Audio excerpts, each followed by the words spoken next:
ನಮಸ್ಕಾರ, ರಿವ್ಯೂ ಚಾನಲ್ಗೆ ಸ್ವಾಗತ. ನಾನು ಸೌಖ್ಯ ಗಾಂಕರ್. ಸದ್ಯ ದಕ್ಷಿಣದಲ್ಲಿ ಒಂದು ದೊಡ್ಡ ಬದಲಾವಣೆ ಮಾಡಲೇಬೇಕು ಅಂತ ಪಣ ತೊಟ್ಟಿರುವ ಮೋದಿ ಶಾ ಜೋಡಿ ಈಗ ತಮಗೆ ಬರಡು ಭೂಮಿ ಅಂತ ಅನಿಸ್ತಾ ಇರೋ ತಮಿಳುನಾಡಿನಲ್ಲಿ ಬಿಗ್ ಸ್ಟೆಪ್ ಒಂದನ್ನು ಇಡೋದಕ್ಕೆ ಮುಂದಾಗ್ತಿದೆ. ಅಣ್ಣಾಮಲೈಗೆ ಮೋದಿಯಿಂದಾನೇ ಬಂತು ಸೂಚನೆ. ಸದ್ಯದ ಸುದ್ದಿ ಇದು ಕೇಳಿ ಬರ್ತಾ ಇರೋದು.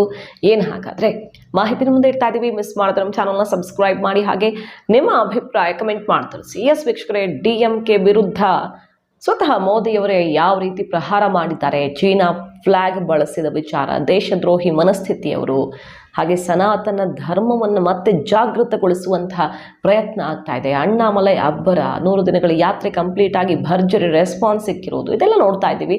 ತಮಿಳುನಾಡಿನಲ್ಲಿ BJP ಯಾವ ರೀತಿ ಒಂದು ಅಲೆ ಎಬ್ಬಿಸಿದೆ ಅಂತ.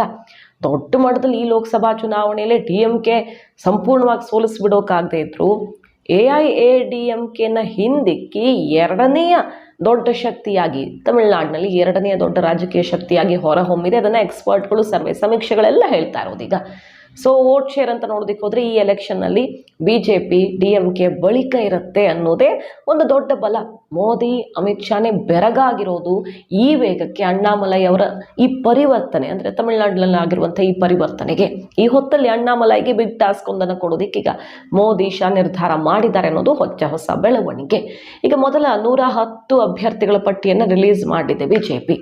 ಸ್ವಲ್ಪ ಸವಾಲಿರುವಂಥ ಕ್ಷೇತ್ರಗಳು, ಹೆಚ್ಚು ತಯಾರಿ ಬೇಕಾಗುತ್ತೆ, ಟೈಮ್ ಬೇಕಲ್ಲ, ಹಾಗಾಗಿ ಬೇಗ ರಿಲೀಸ್ ಮಾಡೋದು. ಕರ್ನಾಟಕಕ್ಕೆ ಸಂಬಂಧಪಟ್ಟಂತೆಯೂ 16 ಕ್ಷೇತ್ರಗಳ ಸಮಾಲೋಚನೆ, ಚರ್ಚೆ ಎಲ್ಲ ಆಗಿದೆ. ಗೊತ್ತಿಲ್ಲ ಎಷ್ಟು ಔಟ್ ಆಗುತ್ತೆ ಮೊದಲ ಪಟ್ಟಿಯಲ್ಲಿ ಅಂತ. ಸದ್ಯ ಈಗ ತಮಿಳುನಾಡಿನಲ್ಲಿ ಅಣ್ಣಾಮಲೈ ಕೂಡ ಲೋಕಸಭಾ ಚುನಾವಣಾ ಅಖಾಡಕ್ಕೆ ಇಳಿಸೋದಕ್ಕೆ ಮೋದಿ ಶಾ ನಿರ್ಧರಿಸಿದ್ದಾರೆ ಅನ್ನೋದು ಹೊಸ ಸುದ್ದಿ. DMK ಕಟ್ ಹಾಕೋದಕ್ಕೆ BJP ಬಹಳ ಪ್ರಯತ್ನ ಮಾಡ್ತಿದೆ. ನಮಗಾಯ್ತು 3-4 ಸ್ಥಾನ ಆದರೂ ಭದ್ರ ಮಾಡ್ಕೊಳ್ಳೋಣ ಈ ಸಲ MP ಎಲೆಕ್ಷನಲ್ಲಿ ಅಂತ ಅವ್ರ ಪ್ರಯತ್ನ. ಹೇಳೋದಕ್ಕೆ 10-12 ಅಂತೆಲ್ಲ ಹೇಳ್ತಾ ಇದ್ರು. ಯಾವ ಸರ್ವೆ ಸಮೀಕ್ಷೆಗಳು ಅದನ್ನು ಪ್ರೆಡಿಕ್ಟ್ ಮಾಡ್ತಿಲ್ಲ. ಇತ್ತೀಚೆಗೆ ಬಂದಂಥ ಒಂದೇ ಒಂದು ಪ್ರತಿಷ್ಠಿತ ಚಾನಲ್ನ ಪುತ್ತೈ ತಲೆಮುರೈ ಈ ಸರ್ವೆ ಮಾತ್ರ 6 ಸೀಟ್ ತನಕನೂ BJPಗೆ ಅವಕಾಶ ಇದೆ ಅಂತ ಹೇಳ್ತಾ ಇರೋದು. ಬಹಳ ಡೀಟೇಲ್ ಸರ್ವೆ ಆಗಿದೆ. 4ರಿಂದ 6 ಅಂತ ರಿಪೋರ್ಟ್ ಮಾಡ್ತಾ ಇರೋದೇ ಈಗ ಕಣ್ಣರಳಿಸಿ ನೋಡುವಂತಾಗಿದೆ. ಇದು ಸಾಧ್ಯನಾ ತಮಿಳುನಾಡಿನಲ್ಲಿ? ಅಣ್ಣಾಮಲೈ ಇಷ್ಟು ದೊಡ್ಡ ಮ್ಯಾಜಿಕ್ ಸಾಧ್ಯನಾ ಅಂತ. ಯಾಕಂದರೆ ತಮಿಳುನಾಡಿನಲ್ಲಿ 4 ಸೀಟ್ ಗೆದ್ದರೂ BJP ಅದು ಸಣ್ಣ ವಿಚಾರ ಅಲ್ಲ. ಭರ್ಜರಿ ವೇದಿಕೆಯನ್ನೇ ಸಜ್ಜು ಮಾಡಿಕೊಂಡಿದೆ. ನೆಕ್ಸ್ಟ್ ವಿಧಾನಸಭಾ ಚುನಾವಣೆಯಲ್ಲಿ ಒಂದು ದೊಡ್ಡ ಮ್ಯಾಜಿಕ್ ಆಗುತ್ತೆ ಅಂತ ನಿರೀಕ್ಷೆ ಮಾಡಬಹುದು. ಸೊ ಹೇಳೋಕ್ಕಾಗಲ್ಲ.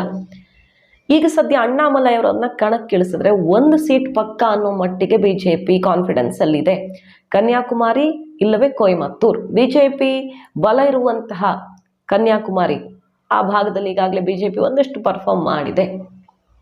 ಆ ಭಾಗದಲ್ಲಿ ಬಹುತೇಕ ಅವ್ರಿಗೆ ಅವಕಾಶ ಮಾಡಿಕೊಡಬಹುದು ಅಂತ ಅನಿಸುತ್ತೆ. ಅಣ್ಣಾಮಲೈ ಹಲವು ಬಾರಿ ಹೇಳಿದ್ರು, ನಾನು ರಾಜಕಾರಣಕ್ಕೆ ಸೀಮಿತವಾಗಿರ್ತೀನಿ, ಹೋರಾಟ ಮಾಡ್ತೀನಿ, ಪಕ್ಷ ಸಂಘಟನೆ ಮಾಡ್ತೀನಿ ಅಂತ. ಬಟ್ ಈಗ ಇರುವಂಥ ತಕ್ಷಣಕ್ಕಿರುವಂಥ ಸವಾಲನ್ನು ಗೆಲ್ಲಬೇಕು. ಆಗ BJP ಪರವಾಗಿ ಮತ್ತಷ್ಟು ಬಲ ವ್ಯಕ್ತವಾಗುತ್ತೆ. 1, 2, 3, 4 ಗೆದ್ದರೆ ಹೌದು BJP ಏನೋ ಬದಲಾವಣೆ ಮಾಡ್ತಾ ಇದೆ ಅನ್ನುವಂಥ ಒಂದು ಅಲೆ ಎಬ್ಬಿಸೋದಿಕ್ಕೆ ವಿಧಾನಸಭಾ ಚುನಾವಣೆಗೆ ಮತ್ತಷ್ಟು ಸ್ಟ್ರಾಂಗ್ ಆಗಿ ಶಕ್ತಿ ಒಗ್ಗೂಡಿಸ್ದಂಗೆ ಆಗುತ್ತೆ. ಸೊ ಈಗಿರೋ ಪರೀಕ್ಷೆ ಮೊದಲು ಗೆಲ್ಲಬೇಕಲ್ಲ.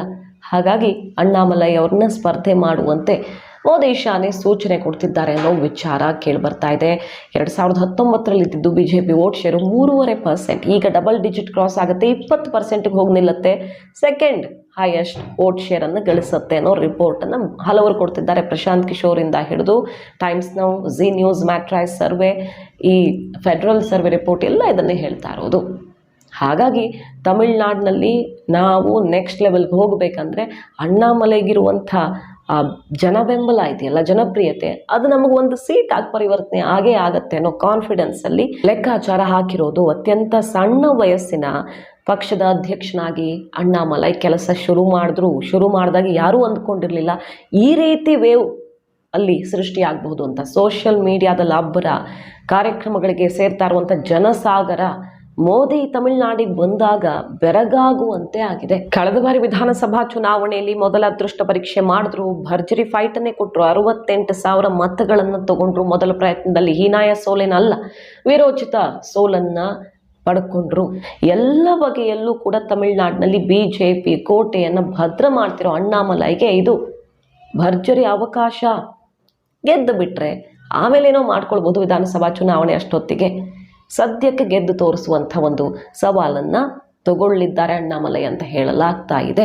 ಪಾದಯಾತ್ರೆಯ ಯಶಸ್ಸು ಕೂಡ ಪ್ಲಸ್ ಆಗಿ ಬಿಜೆಪಿ ಒಂದು ಮ್ಯಾಜಿಕ್ ಮಾಡುತ್ತೆ ಅನ್ನೋ ನಿರೀಕ್ಷೆ ಹೈಕಮಾಂಡ್ ಇಟ್ಕೊಂಡಿರೋದು.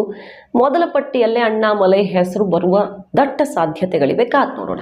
ಮಾಹಿತಿ ನಿಮ್ಗೆ ಇಷ್ಟ ಆಗಿದ್ರೆ ಮಿಸ್ ಮಾಡಿದ್ರೆ ನಮ್ಮ ಚಾನಲ್ನ ಸಬ್ಸ್ಕ್ರೈಬ್ ಮಾಡಿ, ಹಾಗೆ ನಿಮ್ಮ ಅಭಿಪ್ರಾಯ ಕಮೆಂಟ್ ಮಾಡಿ ತಿಳಿಸಿ. Thank you.